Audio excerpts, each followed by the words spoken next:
মহান স্বাধীনতা দিবস উপলক্ষে এখন আপনাদের মাঝে বক্তৃতা দিবেন মিস্টার রবীন্দ্র দাদু। তো দাদু, ইয়ার কবরে স্বাধীনতা দিবস উপলক্ষে প্রথমেই পুতাদিয়া হাই স্কুলের সেরিঘরে ভোদাপাড়া সেক্সের শুভেচ্ছা। মাসটা স্বাধীনতার মাস। খানকি মাগিরে এই মাসে কি লাফা পিসা গানা বাজনা চোদায় 7 দিন ভরা। মনে হয় গুলি করে ভোদা উড়ো দেই।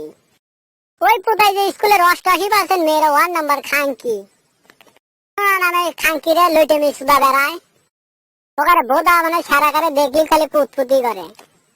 খালি করে ভোদা তো নয় যেন আমাদের ছোট নদী। খানকিরে পুতাই যে স্কুলটা শালিরে পুতাই যে স্কুলে লটি বাড়ি বানা হালাইছে, এমন কোন ফেরা নাই যে পুতাইতে যায় না। ভাবিলই মান কি শিখলে শালিরে ভোদা ফাঁক করে দে, বসে থাকলে তো যাওয়াই লাগবি নাকি। ফেরা করে দেখলি লটি করে ভোদা ফাঁক হওয়া যায়, ভোদা দিয়ে মানে পানি ঝরে ঝরে পড়ে।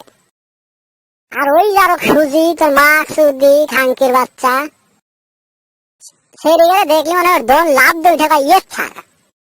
ওই যারকে বাংলাদেশে তারা দিয়ে ইন্ডিয়া পাঠানো লাগবে।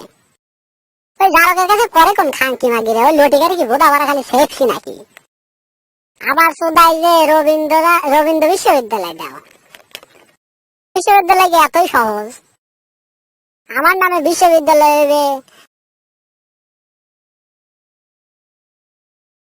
কেটে আমার নাম কি এত হস্তা নাকি রে? আমার নামে বিশ্ববিদ্যালয় দেবো? দিতেই পারিনি, আবার বিশ্ববিদ্যালয় দিলি শাহবাজপুরের শরীরে সুদা দিয়ে ভোদা নষ্ট করে শাহবাজপুরের নাম উজ্জ্বল করে হালাবি। তাই চিন্তা করলাম যে বিশ্ববিদ্যালয় আর দেবো না, দেবো হলে বিশ্ববিদ্যালয়। তো মেলা কথাই কইলাম আর কবলায়। আবারও সেই পোতাই যা হাই স্কুলে সেরি করে ভোদা ভরা সেক্সের শুভেচ্ছা দিয়ে আবার এই সংক্ষিপ্ত বক্তব্য শেষ করিলাম। জয়